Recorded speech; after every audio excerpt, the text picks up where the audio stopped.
las expensas van a aumentar un 40% promedio, con lo cual te van a pasar el famoso papelito por abajo de la puerta, seas propietario o inquilino, y vas a tener que pagar. Le damos la bienvenida a Gervasio Muñoz de Inquilinos Agrupados y vamos junto a él a tratar de contestar algunas preguntas que muy bien no entendemos con relación a la liquidación de las expensas. Gervasio, gracias por venir. ¿Qué tal? Gracias a ustedes. Pero vamos a comenzar a repasar algunas preguntas importantes que la gente se hace por estas horas para ver por qué razón tiene que pagar y en función de qué. ¿En base a qué se calcula el porcentaje de aumento de las expensas? Que es un verdadero misterio.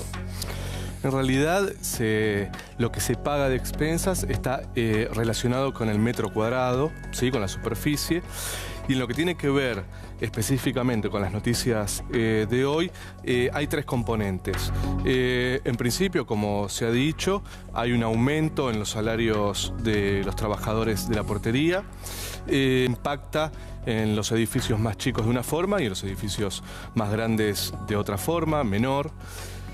Creo también que hay un impacto de acuerdo a los aumentos en las tarifas, en el agua, la luz y el gas. Eso también impacta los servicios. Exacto. Y después, por otro lado, y es algo que los inquilinos estamos bastante acostumbrados, la lógica del aumento por el aumento. Los inquilinos estamos muy acostumbrados a que mes a mes las expensas aumenten sin ningún tipo de explicación. Y yo te diría que también los propietarios tienen que pasar por esa situación en donde las expensas aumentan y no se sabe muy bien por qué. Bueno, vamos a la segunda pregunta que también evidentemente la gente se hace. ¿Cuál es hoy la expensa mínima que se paga? ¿Por qué digo esto? Es muy importante el detalle porque pega directamente en el bolsillo y no es el único gasto que tenés, ¿no es cierto? Hablabas de los servicios recién vos. ¿Qué es lo mínimo que se paga? Hoy, promedio en la ciudad de Buenos Aires, hablamos de edificios de medio tamaño, las expensas no bajan de 1.000 pesos. Y también más, yo te diría de 1.000 hacia arriba. Por supuesto que hay edificios chicos que no tienen... Ese 1.000 hacia arriba puede ser amplio. Sí, sí, según la zona. A ver, ejemplos. Nosotros firmamos contratos, digo, los inquilinos, firmamos contratos por expensas de 1.000, 1.500 pesos y a los 6 meses estamos pagando expensas de 2.500 pesos, 3.000 pesos.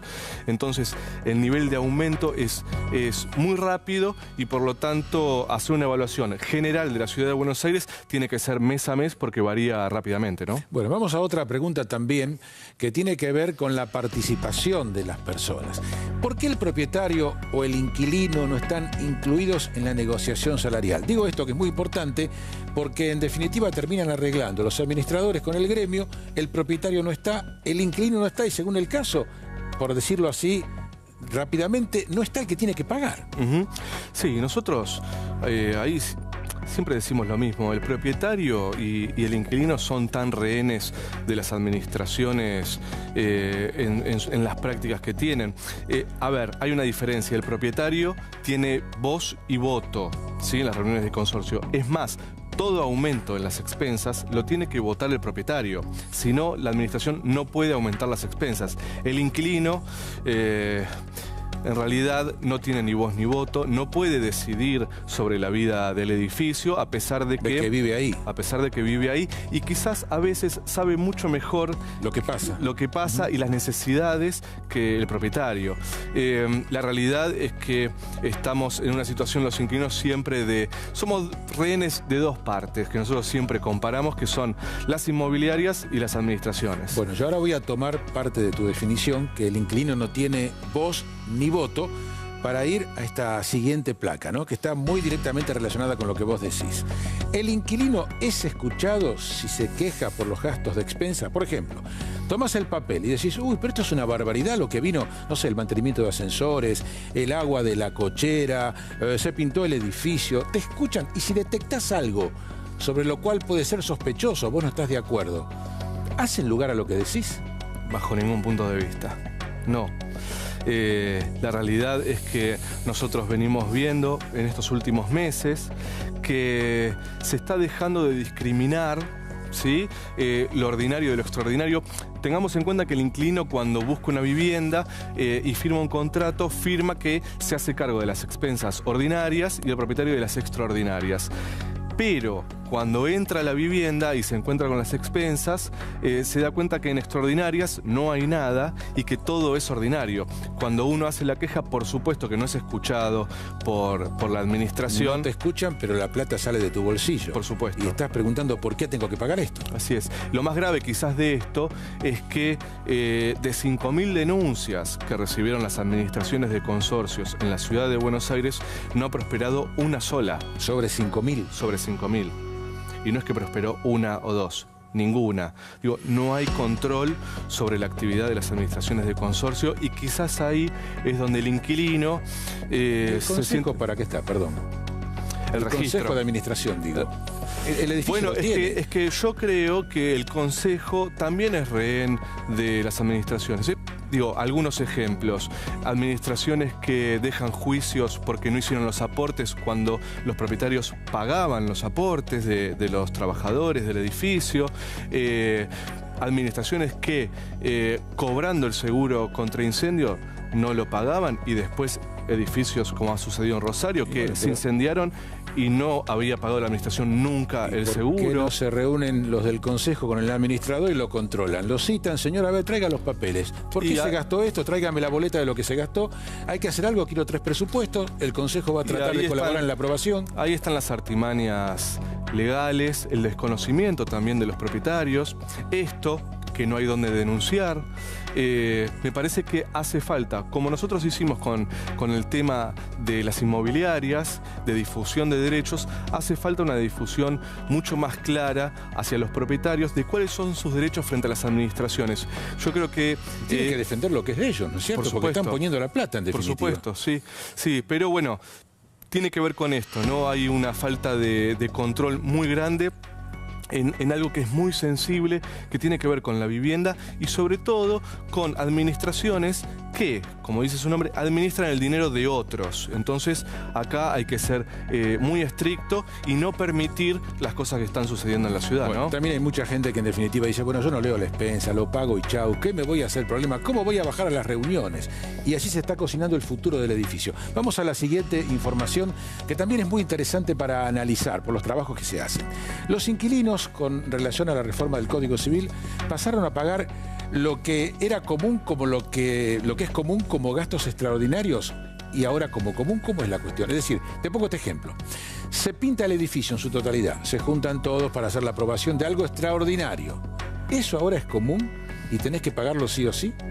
No, en realidad el Código Civil es claro en una definición y es las expensas ordinarias son aquellas que se pueden prever. Bien, a ver, si la pintura del edificio es por mantenimiento, porque se despintó, porque tiene filtraciones de humedad, digo, porque pasó el tiempo y se despintó, es de mantenimiento. Ahora, cuando la pintura viene a revalorizar el edificio, ¿sí? Porque se quiere hacer alguna modificación, porque se quiere embellecer, digo, alguna cuestión que no sea previsible, eso es extraordinario.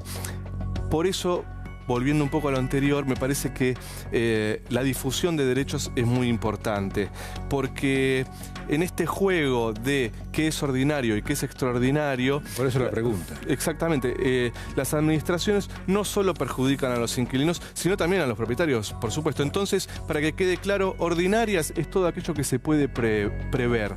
Extraordinario, lo que revaloriza o los arreglos que tiene el edificio. Quiero hacer un solario en la terraza, tengo que llamar a extraordinario. Es extraordinario o se arregla un departamento también, ¿sí? Perfecto. Hay algún arreglo en el departamento, eso es extraordinario porque está revalorizando el departamento. Bueno, vamos a pasar a la última pregunta y esto es interesantísimo porque tiene que ver con el bolsillo, hasta dónde llega. ¿Qué ocurre si el inquilino no puede solventar la nueva expensa? Te pasaron el papelito, vos tenés un montón de gastos, no podés pagarlo. ¿Qué pasa? ¿Qué contemplación hay? No, ahí hay una situación y es que hay que tener mucho cuidado qué es lo que se firma. Hay que dejar algo en claro. Si un inquilino llega a una vivienda con un aviso que dice que las expensas tienen tal valor, primero tiene que cerciorarse de que sea ese el valor. Sucede muchísimo que los avisos dicen que las expensas son de un monto y después terminan siendo de otro, y el inquilino debe pagarlas porque es responsable legal por el pago de expensas. Ahora, lo que sucede también es que los aumentos de expensas son arbitrarios, tienen que ver con la administración. En ese caso, si el inquilino ve que hay aumentos que no tienen ningún tipo de relación con lo que sucedió o lo que firmó, ahí es responsabilidad del propietario. Tiene el propietario que hacerse cargo de esos aumentos que no estaban previstos a la firma del contrato. Mira, me anoté un montón de preguntas, no nos va a dar el tiempo, ¿no? Pero me quedo con lo que decís de arbitrario para ir a esta última pregunta. ¿Quién controla gastos y honorarios de administración para evitar los excesos? Cuando te llega esa boleta interminable de resumen que se gastó en esto, en aquello, en el otro, y que el administrador dice, bueno, yo no puedo ganar lo que estoy ganando, quiero un poco más. Sí, eso se tiene que votar en las reuniones del consorcio. No puede ser unilateral, bajo ningún punto de vista. Y hay un detalle que vos nombraste, y es que cuando te llegan las expensas y vemos un montón de cosas, hoy lo que se está acostumbrando es todo lo contrario, a no detallar en qué se gasta, y por lo tanto... cuanto menos se vea mejor, ¿no? Exacto, cuanto menos se vea mejor y menos explicaciones que dar. Entonces... volvemos un poco a lo que está por debajo de toda esta discusión, y es: necesitamos un control a las administraciones, y necesitamos sobre todo que cumplan la ley, así como hemos peleado para que las inmobiliarias también la cumplan. Bueno, fue una charla interesante. Me anoté una serie de cosas que fuiste diciendo y me quedaron otras en el tintero, pero gracias por haber venido. A ustedes.